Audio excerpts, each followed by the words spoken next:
বলেছেন কি চিরা চিরা সাধারণ মানুষ তোমার ফর্ম নাই ওই দক্ষিণ পাটনত আর নৌকাখানা তোমরা আমার ঘুগনি কিনে আরে এই দক্ষিণ নয় ও সিংখল দ্বীপ সিংখল দ্বীপ আচ্ছা এটা আমার মনে ছিল না সদাগর সিংখল দ্বীপ তার মানে তুমি চাঁদ সদাগরের লেঙ্গা মাত্র লেঙ্গা সাধারণ এতক্ষণে চিনতে পারলাম ভাই আচ্ছা বলো তো দাদামশাই কেমন রয়েছে খুব ভালো আছে ভালো রয়েছে তারপরে ঘরে আছে না কোনো ব্যবসা কাজে গেছে ও আমার সদাগর তো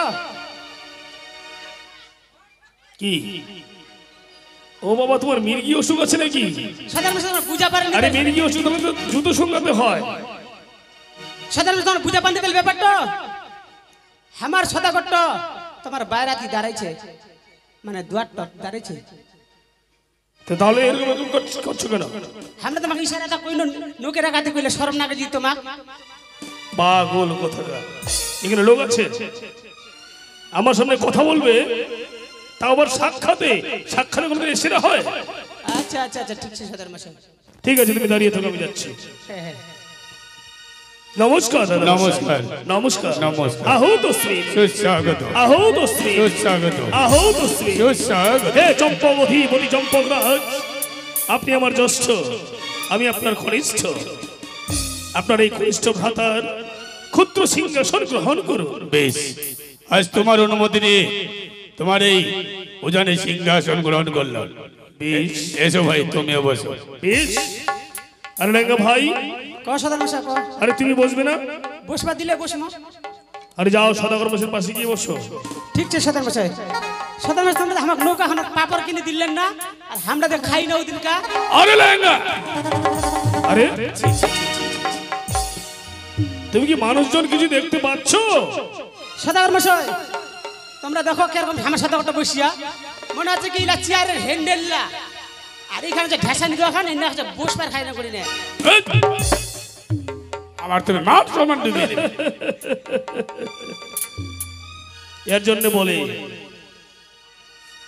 যে 10 জন শিক্ষিতকে নিয়ে স্বর্গে যাবে না একজন মূর্খকে নিয়ে তুমি স্বর্গে যাবে তো 10 জন শিক্ষিত নিয়ে যে যাওয়া যায় একজন মূর্খকে নিয়ে রাস্তা বাহন করা খুব মুশকিল অল্প বিদ্যা ভয়ঙ্করী মুশারিকে বলে আলমারি আচ্ছা আচ্ছা ঠিক আছে তোমার জায়গা মতো তুমি বসে যাও ঠিক আছে সাধারণ মাসে ঠিক আছে দাদা মশাই বলুন সর্বপ্রথমে বলুন আপনি কেমন রয়েছে ঈশ্বরের অনুকম্পায় বর্তমানে ভালো রয়েছে তাই বুঝি হ্যাঁ তুমি কেমন আছো ভাই দাদা মশাই ঠাকুরের দয়ায় আমার 6টি পুত্রকে ব্যবসার কাজে পাঠিয়ে দিয়ে এই শেষ বুড়ো বয়সে আমি অবসর নিয়েছি দাদা মশাই বাহ শুনে আনন্দ পেলাম দাদা মশাই বলুন আপনাকে আমি একটি কথা জিজ্ঞেস করতে চাই বলুন কি কথা জিজ্ঞাসা করবে দাদা মশাই একসঙ্গে ব্যবসা বাণিজ্য করেছিলাম সিংখল দ্বীপে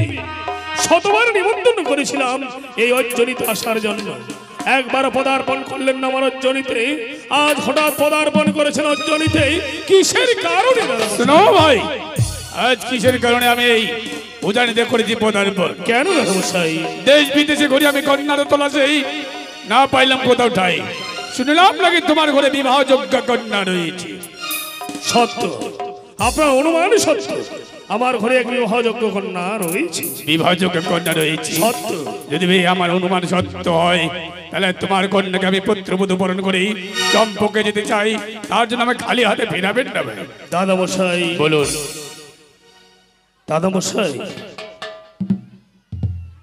আপনার সবকিছুই ঠিক আছে কিন্তু আমি যে আমার কন্যার বিবাহ দেব আমি যে একটি পন্দাবি রেখেছি পন্দাবি সে পন্দাবি বলুন না বলুন কি পন্দাবি আপনার ও কি পন্দাবি আমার হ্যাঁ। দাদা মশাই ডালা ভর্তি টাকা নেব নেব কন্ডাল মোলা সারা ইহাতে যদি এক অতি কম হয় সেই গৃহে আমি সম্বন্ধ দেব না এ কি বলছো ভাই জলাবতী টাকা নেবে কন্ডাল মোলা শোনা তাতে এক রুই কম হলে সম্বন্ধ দেবে না আরে লেঙ্গা এই মুহূর্তে ছুটে যাবে চম্পগ্ন করে জলাবতী টাকা নেবে কন্ডাল মোলা শোনা সোনা দিয়ে বাঁধতে চাই আমি এই উজানি নগর খানা যাও বেশ ঠিক আছে সাধারণ মাসে যাই ম্যাডাম ম্যাডাম লেঙ্গা ভাই দাঁড়াও, যাবা হবে না? তোকে যেতে হবে না। আচ্ছা আচ্ছা আচ্ছা।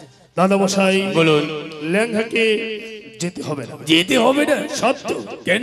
দাদা মশাই টাকা সোনার লোভে কন্যারে আমি নাহি করবো দান। কন্যারা যদি বিবাহ দেয় আপনার পুত্রের সাথে, আপনার কাছে নিব আমি শুধু গুয়া আর পান। এ কি বলছেন ভাই? এ তো আমার শুধু মুখের কথা ছিল, আপনাকে পরীক্ষা করেছিলাম। আমাকে পরীক্ষা? তাহলে শোনো ভাই, আজ তোমার কন্যাকে আমি পুত্রবধূ বরণ করে চম্পকে নিয়ে যেতে পারি।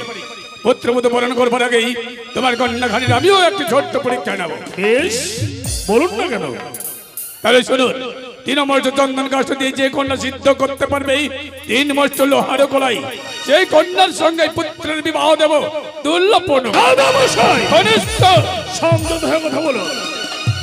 লোহার কলাই না চাষ হয় ঘাটে, না চাষ হয় মাঠে। লোহার কলাই সিদ্ধ হয় চোখে দেখা তো দূরের কথা, আমি কন্যা কোনদিন শ্রবণ করি। হয় হয় লোহার গলায় সিদ্ধ হয়। যে হবে শিবের গৌরী, সিদ্ধ করবে লোহার গলায়, কত বড় দেরি। দাদা মশাই শুনতে জেনে তোমার আমি নখ স্ত্রী তোমানি, তাই তো বলছি আপনাকে আমি এই মুহূর্তে অপমান করতে চাইনি। আপনি এই মুহূর্তে আমার ঐশ্বরিক স্থান পরিত্যাগ করতে পারেন। বেশ, চলে দাঁড়া যাচ্ছে। সাধন মশাই, দাঁড়া দাঁড়া দাঁড়া দাঁড়া সাধন মশাই। দাঁড়া দাঁড়া। ওরে মা, ওগো বাবা, তুই এখানে কেন এলি মা গো? আগে বলো, তুমি এত উচ্চ কণ্ঠস্বরে কার সঙ্গে তর্ক করছিলে বাবা? ও, আমি এত উচ্চ কণ্ঠস্বরে কার সঙ্গে কথা বলছি তা শুনে তুই পাগলিনের মতো ছুটে এসেছিস? হ্যাঁ গো বাবা। ওরে হতভাগী, কার সঙ্গে তর্ক করছো তুমি জানো? কার সাথে?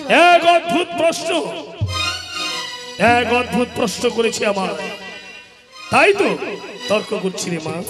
দেখতে পাচ্ছ তোর জ্যাঠামণি এসেছে চম্পকনগর থেকে তোর বিয়ের কথা বাঁকা করতে। উনি বলেছে আমায় যে 3 মুষ্টি শুকনো চন্দর কষ্ট দিয়ে যে কন্যা সিদ্ধ করতে পারবে 3 মুষ্টি লোহ কলাই, সেই কন্যাকে দিয়ে বিবাহ দিবে, তাহার পুত্র নাকি দুলোপল খায়। এই অসম্ভব চাওয়া, এই অসম্ভব প্রশ্ন।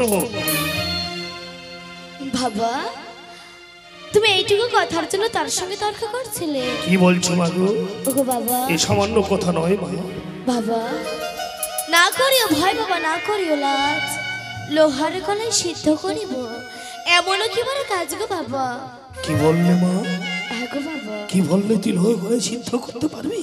ওগো বাবা, আমার বিশ্বাস তোমার আশীর্বাদ পেলে লোহার কলাই সিদ্ধ করা কেন, এই পৃথিবীর সব কাজ করতে পারবো বাবা।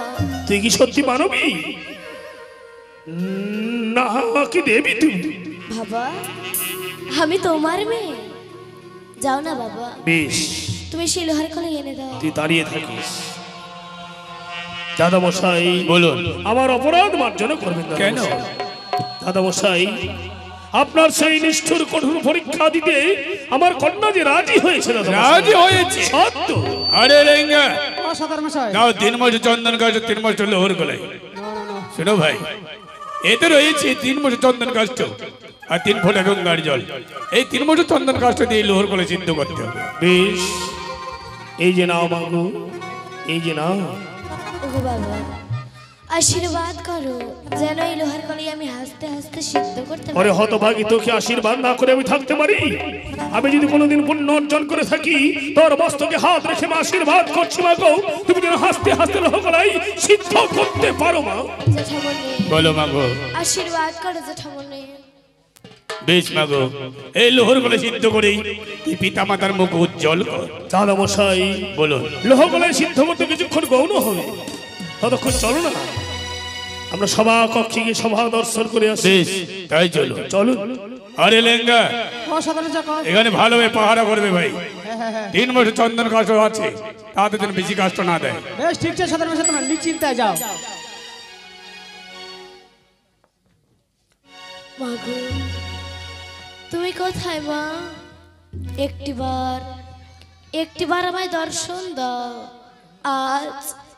আজ আমি যে বড় বিপদে পড়েছি মা, তুমি এসো মা, এসো।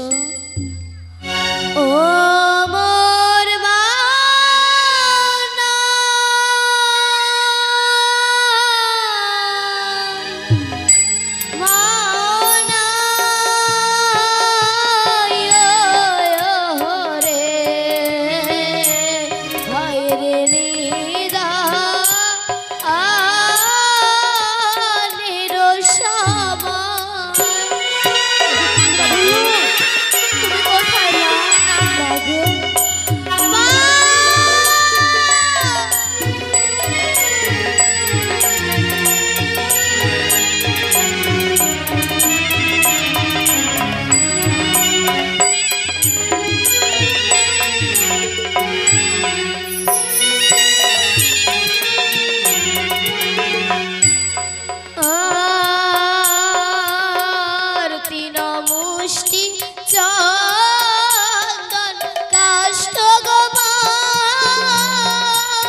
তথাপি না সিদ্ধ হয় গো মা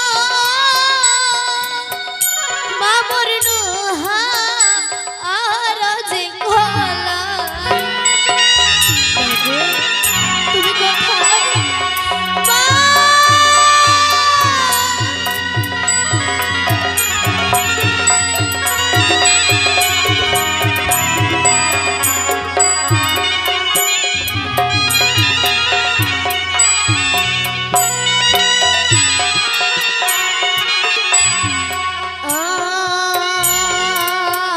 আরে বিপদে যদি আজ মাগো না হবে না সদাই।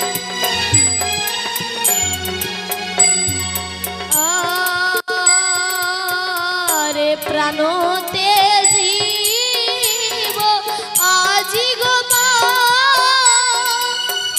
মাগো বলি না বলি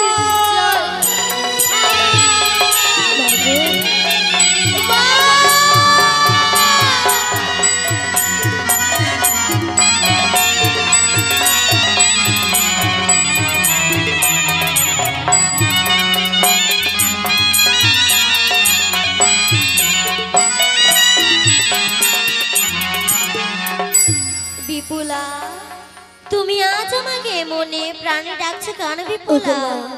আজ আমি যে তোমায় বড় বিপদে পড়ে রেখেছি। আমি তো বলেছি বিপদে পড়লে আমাকে ডাকবে। বল বিপুলা, এমন কি বিপদে পড়েছো? দেখো না মা, তিন মুষ্টি চন্দন কাষ্ট পুরিয়া করিলাম ছাই, তথাপি না সিদ্ধ হইল লোহার কলা। ও বিপুলা, আমার আদেশে অগ্নি উঠিবে জ্বলিয়া, সিদ্ধ হবে লোহার কলাই, হাসিবে বানিয়া। যে দেখো তো লোহার কলাই সিদ্ধ হয়েছে কিনা। ওগো মা, আজ তোমার কৃপায় লোহার কলাই যে সিদ্ধ হয়ে গেছে। বেশ, আমি এখন আসি। বেশ, এসো। বাবা, মা নিশ্চয়ই তো লোহগলায় সিদ্ধ করতে ব্যর্থ হয়েছি। ওগো বাবা, দেখো বাবা। বাহ, ধন্য মা, ধন্য তুই আজ লোহগলায় সিদ্ধ করে এই অর্জনীর সম্মান বাঁচিয়েছিস মা গো। তুই কি সত্যি মানবী? তুই আজ আমার ঘরে সাক্ষাৎ লক্ষ্মী রূপে জন্ম নিয়েছিস মা গো। জন্ম নিয়েছি অন্নপূর্ণা রূপে। যা মা, বিশ্রাম কক্ষে গিয়ে বিশ্রাম করি। বেশ বাবা, আমি আসছি। দাদা মশাই বলুন, তখন তো লোহগলায় সিদ্ধ হয়েছে কিনা দেখি। আরে লেঙ্গা, ও সাধারণ সব দেখো ভাই লোহার গলায় সিদ্ধ হয়েছে কিনা। গরম দে গরম দে। আরে তাই দেখো দেখো। দাঁড়া দাঁড়া দাঁড়া, খুলে দেখে নে। বাহ, চলে রে। লেঙ্গা ভাই, লোহগলায় সিদ্ধ হয়েছে? হয়েছে হয়েছে। কি বলছে সিদ্ধ মানে হয়েছে? লোহার গলায় সুসিদ্ধ হয়েছে। বেশ, লোহগলায় যদি সিদ্ধ হয়ে থাকে তাহলে আপনার সম্বন্ধগতার কোনো বাধা নেই। না, সম্বন্ধ করতে কোনো বাধা নেই। বেশ, তবে শোনো ভাই, বলুন। এই চম্পকনগর আর উজানি অনেক দূরত্ব, তাই আজই আমি বিবাহের দিন ধার্য করতে চাই। তাহলে ব্রাহ্মণ ঠাকুরের প্রয়োজন? না, কোনো ব্রাহ্মণ ঠাকুরের প্রয়োজন নেই। যখন আমি পুত্রবধূ বরণের জন্য বের হই, তখন আমি পঞ্জিকা দেখেই পুত্রবধূ বেরিয়েছিলাম। বেশ, তাহলে বলুন না কেন। 25শে বৈশাখ রোজ বুধবার, লগ্ন হলো গোধূলি লগ্ন। বেশ, তাহলে সেই দিনটি ধার্য করা হলো। বেশ, তাহলে এবার এসো, আমাকে চম্পকে ফিরে যেতে হবে।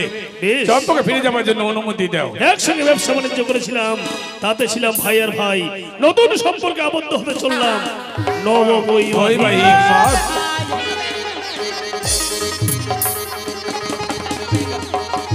আরে ডাঙ্গা ভাই, ওখানে কি করছো? ও আমরা কি করি? তোমরা যেরকম বেহাইয়ালা করলেন, আমরাও বেহাইয়ালা করল। বাহ বাহ বাহ, ধন্যবাদ ধন্যবাদ। ঠিক আছে। আরে লেঙ্গা, কার সাথে চলো ভাই, দেশে ফিরে যেতে হবে। চলো চলো চলো চলো। বেশ, নমস্কার। আপনাদের যাত্রা শুভ যেন হয়। বিবাহ বলতে কথা অনেক কাজ। আমার মেনুকার অজান্তে আমার একমাত্র কন্যার আমি শুভ বিবাহের দিন ধার্য করলাম, কিন্তু আমার মেনুকার তো একান্ত জানা প্রয়োজন। কই রে মেনুকা? ও মেনুকা, মেনুকা, ও